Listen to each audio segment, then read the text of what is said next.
Assalamu alaikum. Hello everyone. Peace be on you all. I pray that you're all blessed with good health and happiness. Ameen. Welcome back to Naila'z Journey. And I just wanted to today give you an update on what's been happening over the past few days. After I told you that I've been getting bruises and nosebleeds and swelling.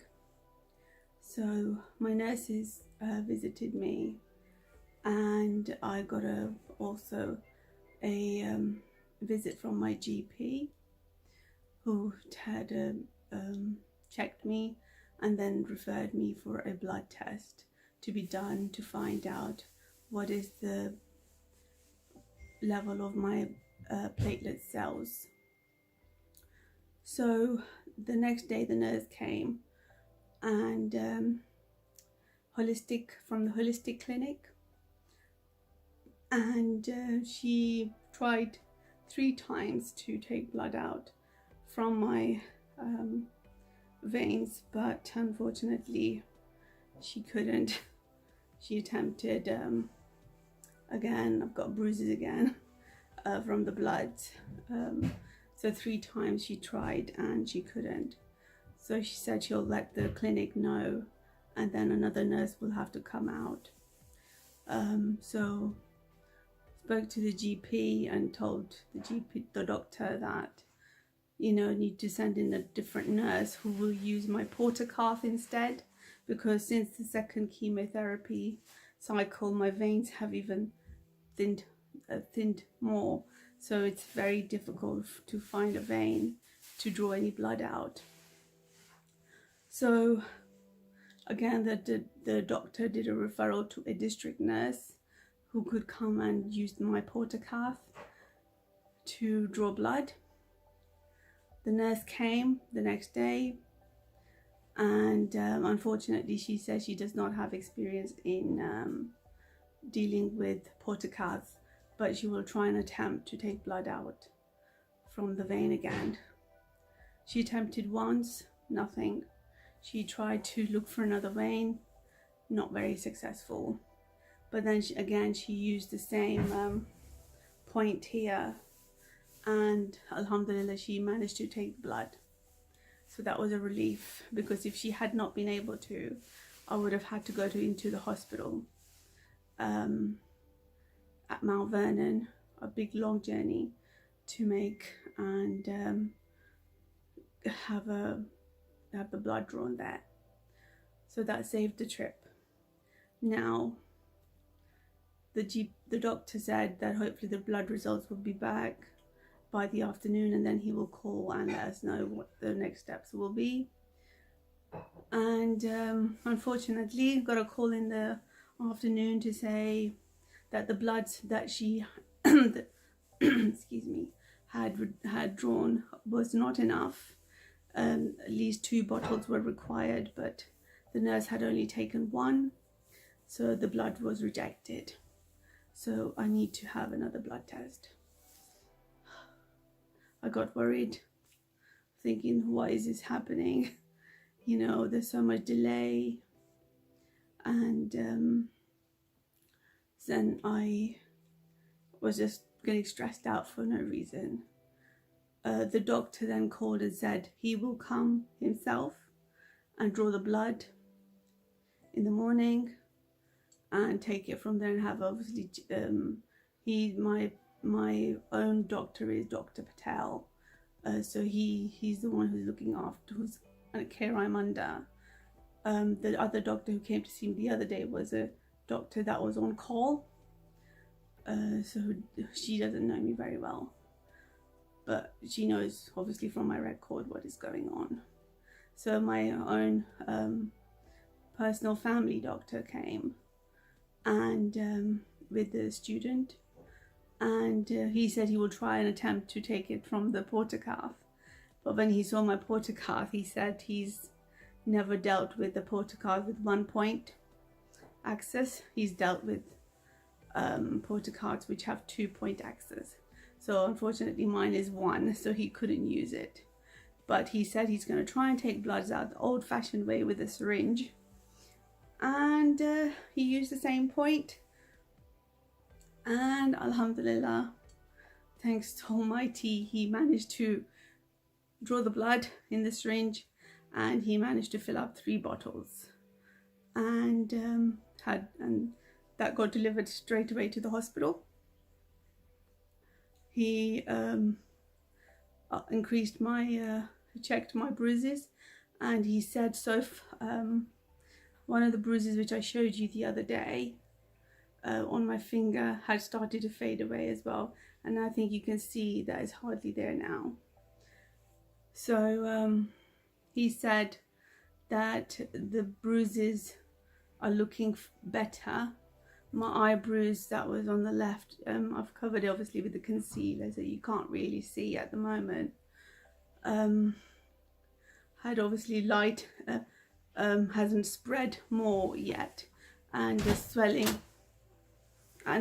had also gone down on the eye. So he was really pleased, and he said he will, and plus when he took the blood out, there was not a lot of bleeding afterwards, so he said it's a good sign. So the bloods were sent off, and then after during the afternoon at some point he called my husband, and he said the results are back, and the results were that my platelet cells had dropped from 287 to 114. So that was a big drop from my last blood test, which was done over a week ago. So, and he also said my hemoglobin levels was 94. Again, that's low. If it was high, then there's a high risk of getting a heart attack and heart failure, etc. But when it's low, then there is a high risk of bleeding non-stop. So he said he's going to speak to the medical team and get advice as to what to do next. So sometime after that, he called back again, and he said he spoke to Mount Vernon Hospital, an oncologist there, and the oncologist said that yes, the platelet cells count is low and the hemoglobin level is low, but because the chemotherapy was done only a week ago, it is expected. But if the drop of platelets was about 100, then that's something to worry about, and then we will have to go with the platelet cells fusion. So at this stage, they're going to give me at least 10 days to recover, and it should hopefully start to build up. And a good sign was that the bruises of the pictures that I showed you before in my previous vlog, they hadn't got any worse, and I didn't get any new bruises appearing on my body. So alhamdulillah, that was good. And but the advice that was given by the oncologist and my doctor was to just make sure that I don't get more bleeding or any new bruises that appear. Okay, so I just need to make sure that unexplained bruising doesn't happen again, or bleeding. So I just need to keep an eye on that. So alhamdulillah, so far that was a good news. So all that delay that happened in getting the bloods done, it was Allah's way of giving my body time to recover and get to a good stage for the doctors to be able to say to me and my husband, you don't need a fusion.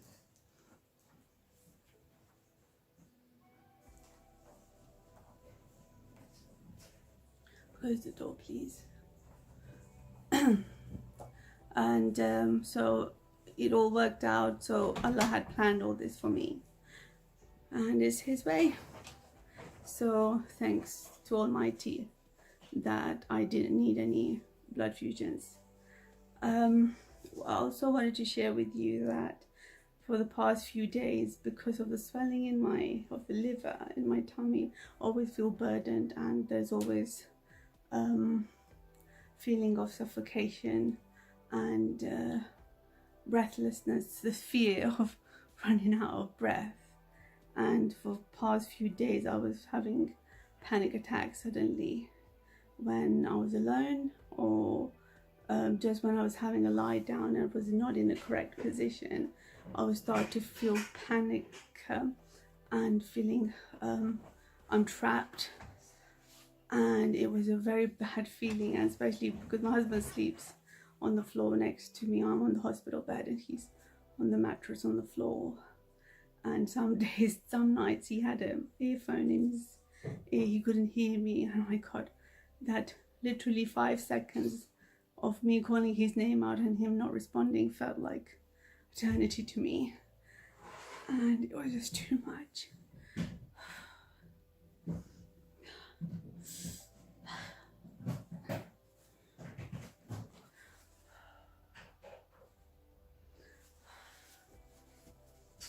So I've had quite a few of those over the past few days. I did let my doctor and my nurse know yesterday about them. It's just it's expected because of the feeling that's in my feeling that's in my body.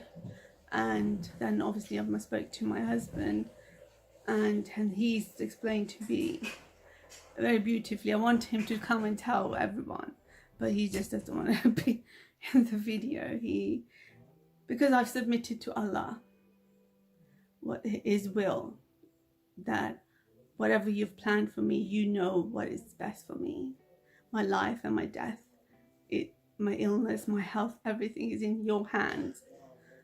That's where it should stop.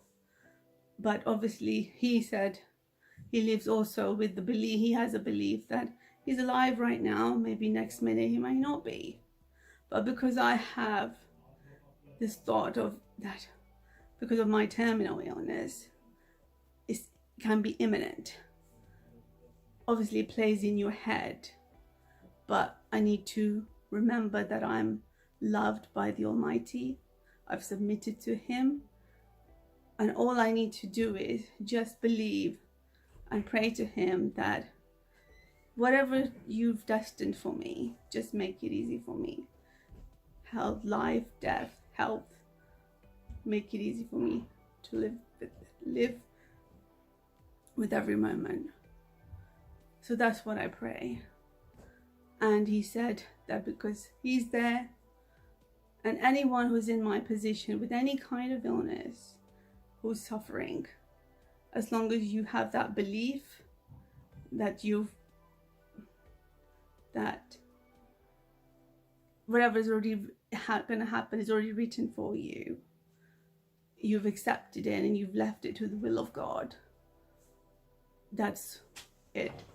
And all you need is just love and support and care from your husband, your wife, your mom, dad, brothers and sisters, your friends, relatives. That's all you need. And all the prayers that will get you through each moment. So I wanted to just let you know that since that talk, since understanding all this, I feel more better, and I've been able to have a day without a panic attack, alhamdulillah.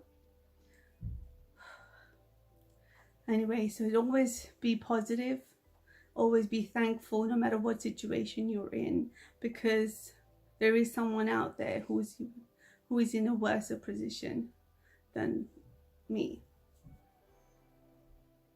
Someone may not have food on their table right now. I'm eating, but someone doesn't. I have all my limbs, but somebody doesn't. I have got to spend another day, alhamdulillah. Somebody doesn't. So someone is out there always going to be worse off than you, but all you can do is be thankful to the Almighty, your Creator, your God,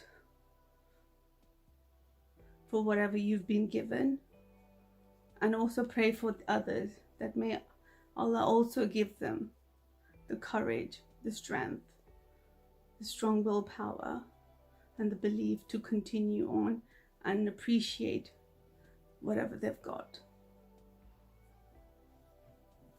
Okay, so stay tuned.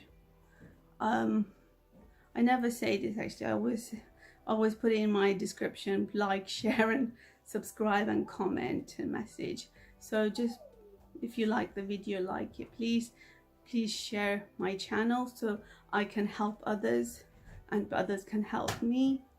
And comment if you've got any questions, and if you've got if you want to send me a private message, please do so.